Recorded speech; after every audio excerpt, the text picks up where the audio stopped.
আসসালামু আলাইকুম। The football জোনে আপনাদের সবাইকে স্বাগত। জাতীয় দল কিংবা ক্লাব দুই জার্সিতেই বছর জুড়ে গোলের পর গোল করেছেন। নরওয়ে ও ম্যানচেস্টার সিটিতে সমান তালে গোল উৎসব করে কেরিয়ারে পেলেন আরেকটি স্বীকৃতি। টানা 6বার নরওয়ের বর্ষসেরা ফুটবলার নির্বাচিত হয়ে হ্যাক্সা পূরণ করলেন তারকাই ফরওয়ার্ড। প্রতি বছর নরওয়েজিয়ান ফুটবল অ্যাসোসিয়েশন বছরের সেরা নারী ও পুরুষ ফুটবলারকে স্বর্ণপদক অর্থাৎ গোল্ডেন বল পুরস্কার দিয়ে থাকে। পুরুষদের বিভাগে আগের 5 বছরে সেরার এই স্বীকৃতি পান হল্যান্ড, আর মেয়েদের বিভাগে বছরের সেরা ফুটবলার নির্বাচিত হওয়া ক্যারোলাইন গ্রাহাম হ্যানসেন গত 7 বছরের ষষ্ঠবার এই পদক পাচ্ছেন। টানা ষষ্ঠবারের মতো বর্ষসেরা নির্বাচিত হয়ে হল্যান্ড বললেন, আবার জিততে পেরে দারুণ লাগছে, এটা দারুণ এবং আমি সত্যি কৃতজ্ঞ। 2025 সাল হল্যান্ডের জন্য স্মরণীয় হয়ে থাকবে। গত বছর হল্যান্ডের সবচেয়ে বড় প্রাপ্তি ছিল জাতীয় দলকে বিশ্বকাপে তোলা। সদ্য সমাপ্ত বছরের কথা স্মরণ করে এই গোল মেশিন বলেন, এটা খুবই রোমাঞ্চকর একটি বছর ছিল, অনেক কিছুই ঘটেছে।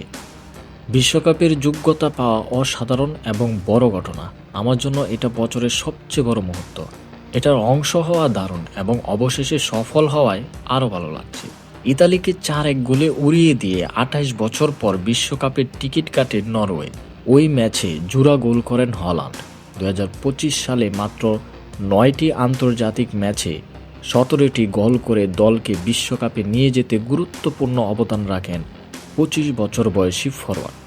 দলকে বিশ্বকাপে পৌঁছে দিতে ভূমিকা রাখাই ছিল হল্যান্ডের জন্য সবচেয়ে গুরুত্বপূর্ণ ঘটনা গত বছরে।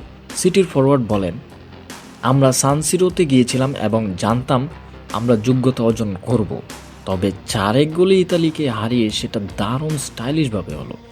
এটা আমরা কেবল স্বপ্নেই ভাবতে পারতাম, তাই এটা অনেক বড় অর্জন। আমরা ভীষণ খুশি। এখন আমরা বিশ্বকাপে যাচ্ছি এবং আমি অনেক আগ্রহের সঙ্গে অপেক্ষা করছি। গত বছর প্রিমিয়ার লিগেও ম্যানচেস্টার সিটির হয়ে অসাধারণ মৌসুম কাটিয়েছেন হল্যান্ড।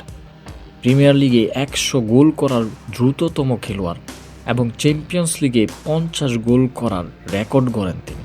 চলতি মৌসুমেও লিগে সর্বোচ্চ গোলদাতা হল্যান্ড। 21 ম্যাচে 20 গোল করেছেন এই স্ট্রাইকার।